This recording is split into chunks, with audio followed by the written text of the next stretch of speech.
Hello everyone. मैं इस FF के पहले पार्ट को लेकर आ गई हूँ। मैं जानती हूँ आप लोग बहुत ही एक्साइटेड हैं मेरे दोनों एफएफ को लेकर। एक्साइटेड तो मैं भी हूँ इन दोनों एफएफ को शेयर करने के लिए। अब आप लोग सुनकर बताइएगा कि आपको इस एफएफ का पहला पार्ट कैसा लगा। ओके, तो बिना देरी के स्टार्ट करते हैं। स्टोरी के स्टार्टिंग में हम देखते हैं एक कार को, जिसके अंदर कुछ अल्फाज का ग्रुप है जो एंजॉय करते हुए आगे बढ़ रहे हैं। देखने से लग रहा है कि ये सभी दोस्त हैं और मुश्किल से 20 या 21 साल तक के ही होंगे, इनसे ज़्यादा नहीं। ये 4 लोग हैं। उनमें से एक कहता है जो कि कार को ड्राइव कर रहा है, जिसका नाम है जियांग चेंग। वो कहता है, और कितनी दूर है वो लोकेशन? हम माउंटेन क्लाइंबिंग के लिए जा रहे हैं या बस कार से इधर उधर ही घूमना है? उसका एक दोस्त शुयांग, जो उसके साइड में बैठा हुआ है, वो कहता है, बस हम पहुंच ही गए यार। वो विलेज पास में ही है। लोकेशन तो यही बता रही है। वहाँ पर बहुत अच्छे माउंटेन्स है, मज़ा आएगा। उसी कार में बैक सीट पर बैठे 2 अल्फ़ा, उन्हें देखकर लग रहा है कि जैसे वो बोर हो रहे हो। एक कहता है, चैंग, तू भी कहाँ ले जा रहा है? कहीं अच्छी जगह चलते जहाँ कुछ फन करने को मिलता। तो तू माउंटेन क्लाइंबिंग के लिए ले आया है। इसका नाम है यूशुआन। और उसके पास बैठा अल्फ़ा, वो है मिंग। उसका भी सेम हाल है। उन्हें फ़न चाहिए, पर ये सब बहुत ही बोरिंग है। जियांगचेंग कहता है, अगर फ़न ही करना था तो मेरे साथ क्यों आए? मैंने तो तुम्हें रीज़न बताया था कि हम किस लिए जा रहे हैं। यूशान एक शाय करता है और फिर अपनी सीट पर लीन होकर बैठ जाता है। अभी शाम का समय है। उनकी कार एक विलेज के अंदर एंटर करती है, लेकिन थोड़ी ही दूरी पर चलकर उनकी कार जैसे झटके खाने लगती है और रुक जाती है। शुयांग कहता है, ये क्या हुआ? जियांगचेंग कहता है, पता नहीं यार। जियांगचेंग फिर से कार को स्टार्ट करने की कोशिश करता है, पर कार स्टार्ट ही नहीं होती। वो सभी कार से बाहर आते हैं। जियांगचेंग और शुयांग चेक करते हैं तो कार में कोई खराबी आ गई थी। जियांगचेंग कहता है, अरे यार, इसे भी अभी बिगड़ना था। शुयांग कहता है, अब क्या करें? किसी की मदद लें?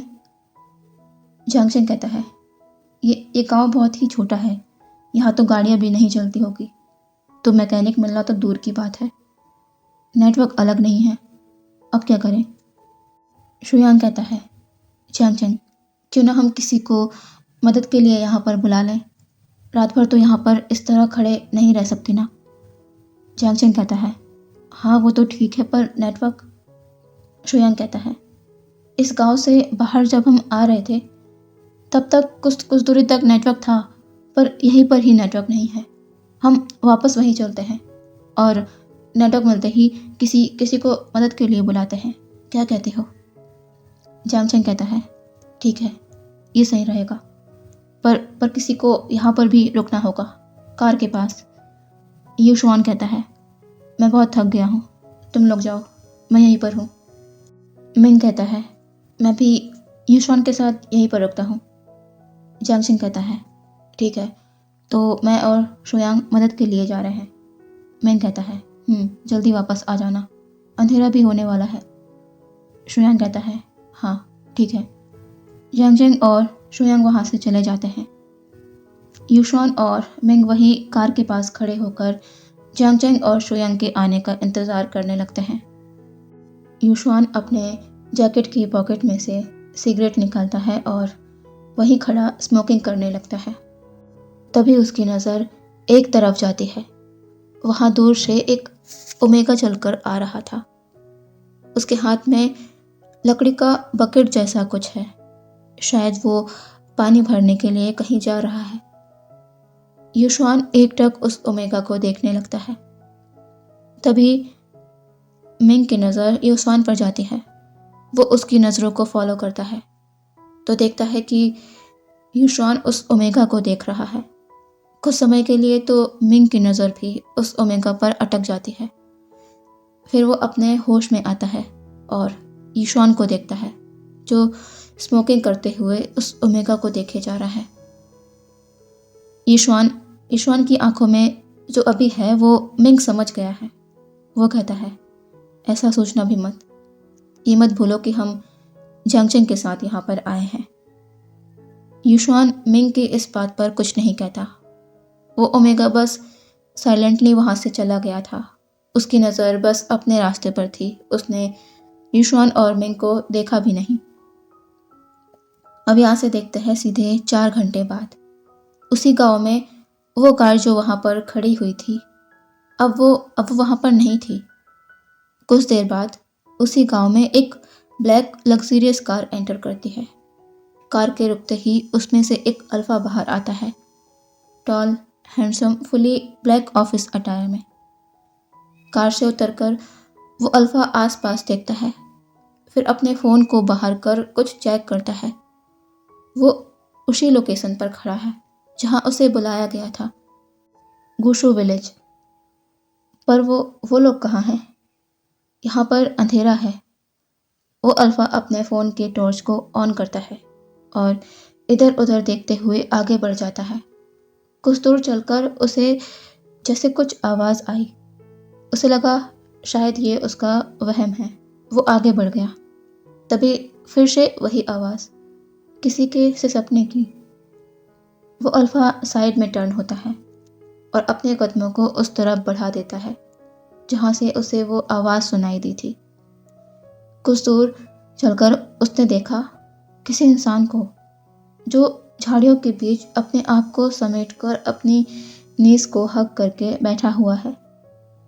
वो अल्फा समझ नहीं पाता कि ये कौन है और इस तरह यहाँ पर क्यों बैठा है। वो उसकी तरफ अपने कदमों को बढ़ाने लगता है, पर वो थोड़ा आगे और पहुँच पाता उससे पहले ही वहाँ पर ढेर सारे लोग किसी को आवाज़ लगाते हुए आ पहुँचे। उन लोगों ने देखा एक अल्फा को और उस इंसान को जिसे वो इतने समय से ढूंढ रहे हैं।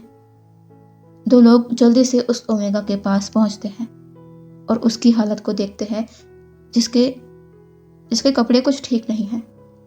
उस अल्फा ने भी ये देखा। अब यहाँ से देखते हैं कुछ घंटे बाद एक लकड़ी के कॉटेज का सीन। वो अल्फा अंदर आता है और अंदर खड़े लोगों को देख कहता है, मैं कितनी बार कह चुका हूँ कि मैंने कुछ भी नहीं किया है। आप लोग समझ क्यों नहीं रहे? मुझे यहाँ पर क्यों रोका गया है? सामने खड़े कुछ बुजुर्ग लोग जो ट्रेडिशनल वाइट क्लॉथ्स में हैं, वो कहते हैं, हम जब वहाँ पहुँचे तो वहाँ पर सिर्फ तुम ही थे। गलती करने के बाद कहते हो कि हमने तुम्हें यहाँ पर क्यों रोका हुआ है। अब जब तक फैसला नहीं हो जाता कि आगे क्या करना है, तब तक तुम यहाँ से नहीं जा सकते। वो अल्फा अपने माथे पर हाथ फेरते हुए कहता है, मैंने कहा है कि मैं बस कुछ समय पहले वहाँ पहुँचा था। मैं किसी को ढूंढते हुए यहाँ पर आया था। मुझे नहीं पता था कि वो ओमेगा वहाँ पर कैसे था, उसके साथ क्या हुआ। मैं कुछ भी नहीं जानता। तभी एक अल्फा गुस्से से कहता है, अगर तुम नहीं जानते कि क्या हुआ है, मैं तुम्हें बताता हूँ कि क्या हुआ है। ये कहकर वो अल्फा उस अल्फा को अपने साथ एक कमरे के अंदर ले जाता है जहाँ कोई ओमेगा बेड पर लेटा हुआ है। उसके पास एक ओमेगा लेडी भी है जो हीलर है, जो थोड़ी ओल्ड हो चुकी है। वो अल्फा कहता है, देखो देखो मेरे भाई को। क्या तुम्हें लगता है कि ये उसने अपने आप से किए होंगे? वो ओमेगा लेडी उस ओमेगा के ऊपर ढके ब्लैंकेट को उसके शोल्डर से थोड़ा नीचे कर देती है। उसका चेस्ट एरिया कवर है। उस अल्फा की नज़र पहले उस ओमेगा के फेस पर जाती है जो बहुत ही ब्यूटीफुल है। फिर जब वो अपनी नज़र नीचे उसके शोल्डर पर करता है तो उसके फेशियल एक्सप्रेशंस बदल जाते हैं। उस ओमेगा के शोल्डर पर नाखूनों के निशान हैं, जैसे कोई उसे पीछे से उसके शोल्डर को पकड़ के खींचने की कोशिश कर रहा था। वो ओमेगा लेडी उस ओमेगा के हाथ को भी ब्लैंकेट से थोड़ा बाहर करती है। उस अल्फ़ा ने देखा कि उसके हाथ पर भी सेम तरह के निशान हैं। वो अल्फ़ा जो गुस्से में है वो कहता है, तुम्हें क्या लगता है मेरा भाई खुद से अपने शरीर पर ये निशान बनाएगा और क्या वो खुद से ही अपने कपड़ों को फाड़ेगा? वो सामने खड़ा अल्फ़ा कुछ भी नहीं कह पाता। वो अल्फ़ा जिसका नाम है लाशिचैन, वो कहता है, भले तुमने अपनी हदें पार नहीं करी और फिर भी तुम मेरे भाई के गुनहगार हो, जिसकी सज़ा तुम्हें मिलेगी। अब यहाँ से देखते हैं कुछ समय बाद एक थोड़े ओल्ड मैन और लाशिचैन उस ओमेगा के सामने खड़े हुए हैं। वो ओल्ड मैन जो है लांचरन, वो कहते हैं वो तुमसे मैरिज करेगा। ये सुनकर उस ओमेगा की आंखों में डर उतर आता है। वो अपनी टीयरी आइज से अपना सर बार बार ना में शेक करने लगता है। लांचरन कहते हैं हमारे पास कोई और रास्ता नहीं है। ये सुनने के बाद कोई भी तुमसे मैरिज नहीं करेगा। वो अल्फ़ा तुमसे मैरिज को तैयार हो गया है, जिसने तुम्हारे साथ गलत करने की कोशिश की। तुम्हारी उससे मैरिज हो जाएगी, यही सही होगा। पर तुम चिंता मत करो, हम जब तक ये तसल्ली नहीं कर लेते कि वो अल्फ़ा तुम्हें हार्म नहीं करेगा या तुम्हें छोड़ेगा नहीं, अपनी जिम्मेदारी से भागेगा नहीं, तब तक हम तुम्हें उसके हवाले नहीं करेंगे। हमारे लिए यही सही होगा, वरना तुम जानते हो इसके बाद हमारा यहाँ पर रहना कितना मुश्किल हो जाएगा। वो अल्फ़ा तुम्हें अपनाने को तैयार है। हाँ, वो अलग बात है कि वो अपनी गलती नहीं मान रहा है, पर वो हमारी चिंता का विषय नहीं। हम बस तुम्हें अच्छी ज़िंदगी जीते देखना चाहते हैं, जो यहाँ इस गांव में रहकर जीना बहुत मुश्किल हो गया है अब। इसलिए जो हो रहा है उसे एक्सेप्ट कर लो। वो ओमेगा अपना सर नीचे कर लेता है, पर कुछ नहीं कहता। कुछ समय बाद दोनों अल्फ़ा ओमेगा एक दूसरे के सामने खड़े हुए हैं। एक वाइट ट्रेडिशनल रोब्स पहना हुआ एल्डर वो उस अल्फ़ा को देख कहता है, अपना पूरा नाम बताइए। वो अल्फ़ा कहता है, विवुशियान। वो एल्डर्स अब सभी की तरफ देख कहता है, अल्फ़ा विवुशियान और ओमेगा लानवांगजी आज से एक दूसरे के वैलिड हस्बैंड्स हैं। विवुशियान उस ओमेगा को देखता है, जिसका नाम उसे अब पता चला है, लानवांगजी, उम्र 18 साल। ऊशियान अभी उसका चेहरा नहीं देख पा रहा, क्योंकि वो ट्रेडिशनल रोब्स में है और वेल में है। उनकी मैरिज कंप्लीट होती है। पूरी रात बस इन सब में ही गुजर गई। अब बस 3-4 घंटे ही बचे हैं और सुबह हो जाएगी। मैरिज सेरेमनी हो जाने के बाद ओशियान वहाँ से जाने लगता है। तभी लांसचैन और कुछ लोग उसे रोकते हुए कहते हैं, तुम कहाँ जा रहे हो? ओशियान कहता है, मेरी कार विलेज के एंट्रेंस पर खड़ी है, मुझे वो लेकर आनी है, फिर मुझे अपने घर के लिए निकलना होगा। मेरे घर पर सभी मेरे लिए परेशान होंगे। वैसे भी यहाँ पर नेटवर्क नहीं है ताकि मैं अपने फैमिली को इन्फॉर्म कर सकूं। लाशिचन कहते हैं, क्या तुम मेरे भाई को लिए बिना ही यहाँ से जाने का सोच रहे हो? विवशान कहता है, अब जब मैंने उससे मैरिज की है तो उसे अपने साथ लेकर जाऊंगा। लांचरन कहते हैं, शिचन, हम इतनी आसानी से उस पर यकीन नहीं कर सकते। क्या पता ये अपनी गाड़ी में यहाँ से चला जाए, इसलिए तुम भी उसके साथ जाओ और चौकन्ना रहना कि वो कहीं भागे ना। लाशिचन कहते हैं, जी अंकल, आप सही कह रहे हैं। ओशियान अपना सर शेक कर आगे बढ़ जाता है। वो कुछ भी नहीं कहता। उसके पीछे पीछे लासुचैन और कुछ लोग भी आ रहे थे, जिनकी नज़र ऊशान पर ही थी। कुछ लोग अपने हाथ में लैंटर्न पकड़े हुए हैं रोशनी के लिए, क्योंकि यहाँ पर यही चलता है। यहाँ मोबाइल फ़ोन्स का प्रचलन नहीं है और कुछ लोगों ने तो फ़ोन को देखा भी नहीं होगा। और ऐसा ही कुछ होता है जब ऊशियान अपने पॉकेट से फ़ोन को बाहर करता है और उसकी टॉर्च को ऑन कर आगे बढ़ने लगता है। लोग एक दूसरे को देख रहे हैं और सोच रहे हैं कि ये क्या चीज़ है, और इसमें से इतनी तेज रोशनी आ रही है जो उनके इतने बड़े लैंटर्न की रोशनी को भी फीका कर रही है। पर वो फिर कुछ नहीं कहते। होती होगी कोई चीज़। वो ठहरे विलेज के, शहरों में क्या होता है, क्या चलता है, उन्हें इसकी क्या खबर। कुछ दूर और चलकर ऊशियान उस जगह पर पहुंचता है जहां पर उसकी कार खड़ी हुई थी। वो सभी लोग भी ऊशियान की कार को देखते हैं। हाँ, वो कार को पहली बार नहीं देख रहे हैं। उन्होंने रोड पर इन्हें चलते देखा है, पर इतनी बड़ी कार, वो भी इतनी पास से, वो आज पहली बार देख रहे हैं। ऊशियान कार का डोर ओपन करता है और उन लोगों को देख कहता है, अंदर बैठ जाइए। वो सभी एक दूसरे को देखते हैं। लासुचैन कहते हैं, तुम कोई चालाकी तो नहीं कर रहे? ऊशियान अपनी आंखों को बंद करता है, फिर कहता है, मैंने कहा मैं आपके भाई को साथ लेकर जाऊंगा। कार से जल्दी वहां पहुंच जाएंगे, अंदर आकर बैठ जाइए। लासुचैन कुछ देर सोचने के बाद अपना सर नोट कर देते हैं। लासुचैन के साथ आए 3 लोग बैक सीट पर जाकर बैठ जाते हैं और लासुचैन ऊशियान के साइड वाली सीट में बैठ जाते हैं।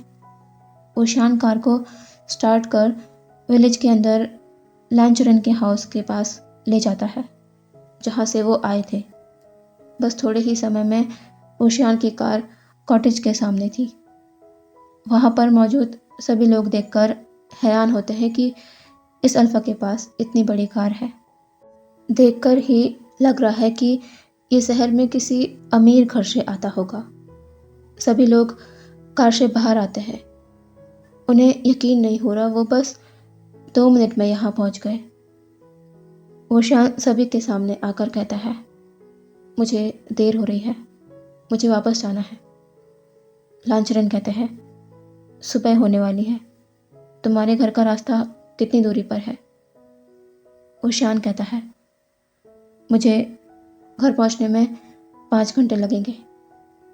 लांचरन कहते हैं, तुम रात भर सोए नहीं हो, तुम गाड़ी कैसे चला सकते हो? ऊशियान कहता है, आप उसकी चिंता मत कीजिए, मैं लगातार 24 घंटे ड्राइव कर सकता हूँ। लांचरन कहते हैं, ठीक है, पर मैं वांगजी को अकेले तुम्हारे साथ नहीं भेज सकता। ऊशियान इस पर अजीब नज़रों से लांचरन को देखता है। लांचरन कहते हैं, मैं और शिचैन तुम्हारे साथ चलेंगे। हम अपनी आंखों से देखकर ये तसल्ली कर लेना चाहते हैं कि तुम वांगजी को नहीं छोड़ोगे और उसे पूरे अधिकार के साथ अपने घर पे रखोगे, अपने ओमेगा के रूप में। ऊशियान अपना सर नोट कर कहता है, ठीक है, जैसा आपको ठीक लगे, मैं आप सभी का इंतज़ार कर रहा हूँ। यह कहकर ऊशियान अपनी कार में जाकर बैठ जाता है। वो कार को वापस जाने के रास्ते की ओर टर्न करता है। नेटवर्क ना होने के कारण ऊशियान अपने फ़ोन में कुछ भी नहीं कर सकता था। वो अपना हाथ स्टीयरिंग व्हील पर रखता है और उस पर अपने सर को रख अपनी आंखों को बंद कर लेता है। थोड़ी देर बाद ऊशियान को कार के विंडो पर नॉक सुनाई देता है। वो अपना सर ऊपर कर देखता है तो वहाँ पर साइड में लासुचैन खड़े हुए हैं। ऊशियान ग्लास को नीचे करता है। लासुचैन कहते हैं, तुमने शाम से कुछ नहीं खाया होगा, क्या तुम खाना खाना चाहोगे? ऊशियान कहता है, थैंक यू, पर मैं अभी कुछ भी नहीं खाना चाहता। मेरे मॉम डैड मेरा इंतज़ार कर रहे होंगे। मुझे जल्द से जल्द यहाँ से निकलना है और उन्हें इन्फॉर्म करना है ताकि वो मुझे लेकर परेशान ना हो। आप बस हो सके तो जल्दी कीजिए। लाशिचन ठीक है कहकर वहाँ से चले जाते हैं। थोड़ी देर बाद ओशियान की कार का डोर खुलता है। ओशियान अपना हेड टर्न कर पीछे देखता है तो पहले लांचरन कार के अंदर आते हैं। फिर ओशियान ने देखा लाशिचन लानवांगजी को अपनी मदद से कार के अंदर बैठालते हैं, जिसके सर पर अभी भी वेल है। ओशियान कुछ देर लानवांगजी को देखता है, फिर अपनी नज़र सामने कर लेता है। लाशिचन ओशियान के साइड में आकर बैठ जाते हैं। ओशियान कहता है कि अब हम चल सकते हैं। लाशिचन अपना सर नोट कर कहते हैं हाँ। ओशियान अपनी कार को स्टार्ट करता है और वहाँ से निकल जाता है।